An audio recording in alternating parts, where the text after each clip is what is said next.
Right, Andy, we're now in a first wheat crop following all-seed rape.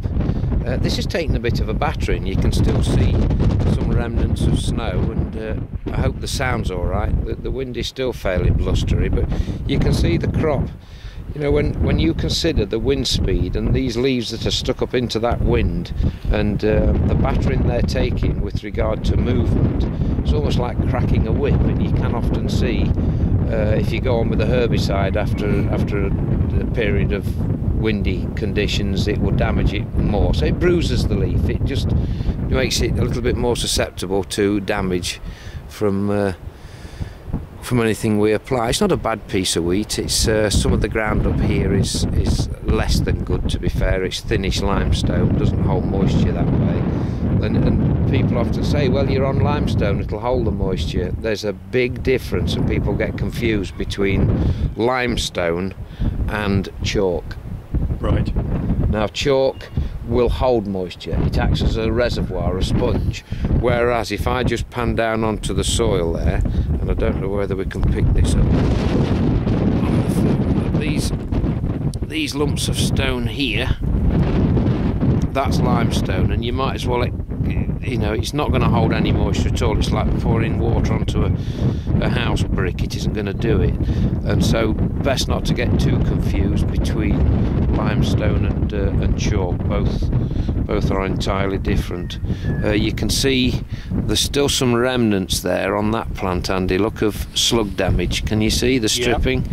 Interveinal stripping there. The variety here is Invicta. It's the first time we've grown Invicta. I saw a crop grown in the vicinity last year and was quite taken with it.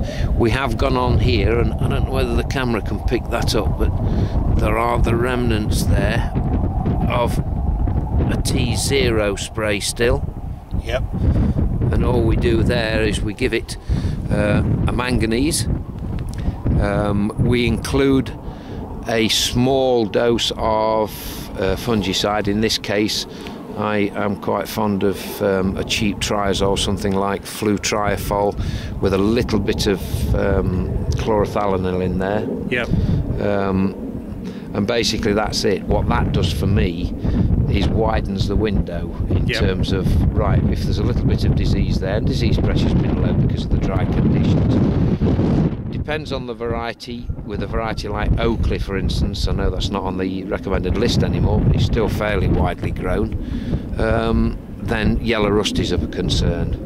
And you've always got to be aware of yellow rust being able to invade or perhaps come into a crop which exhibits a fairly high degree of resistance on paper. And then of course nature plays a trick on you, and that succumbs to another physiological race of yellow rust, and all of a sudden it becomes a major problem on the variety.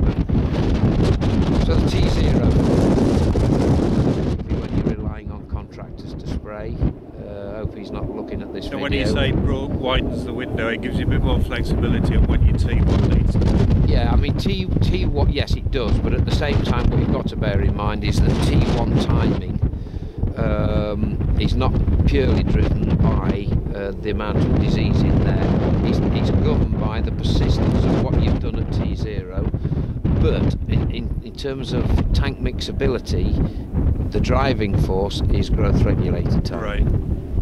And for me, just prior to growth stage 30 or on growth stage 30, with your chlormacot and an addition of, I like something like Meteor, just to help the chlormacot along a little bit. And that really governs that T1 timing. And then of course you don't want to be coming back in with the fungicide as a separate operation. So we've had this again, compatibility, and that is critical. You know, if we can put 2 or 3 jobs in the same tank, then it pays dividends when red diesel that we're using has gone up to 74 pence a litre.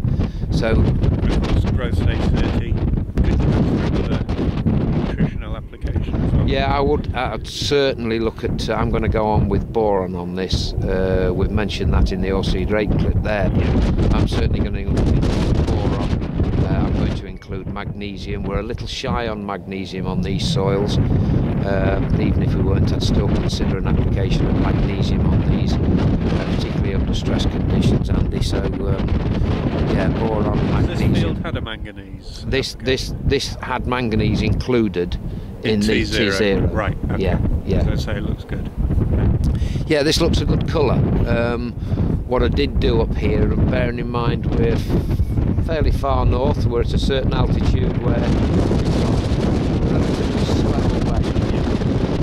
I thought at the early stages of this crop's life we're a bit shy on tiller numbers as well, so I came on with the 30 kilograms of N reasonably early.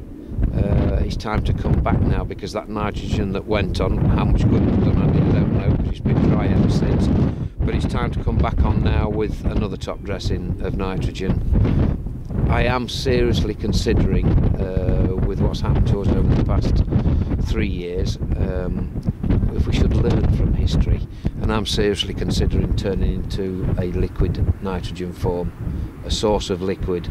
So you're guaranteed it can go on when you're applying it, rather than sitting there on the top? Absolutely. You know, liquids are closer to what the plant can utilise, rather than a solid having to go through that transition. Right. And I've yet to get it in my head an obstacle of not going in the liquid direction. You know what? Okay, we can cause a little bit of leaf scorch now and again, but that's down to timing and the time of day you apply it, almost. Yep. We do need a dual-purpose machine, a sprayer, to apply both the pesticides, the agrochem side of things, and the liquid. But apart from that, you know, what other disadvantages are there? And yet in a dry time, we'll probably end up with a major source or a major advantage. You would have from an it. advantage, definitely. Yeah. So that's a field of winter wheat, Andy.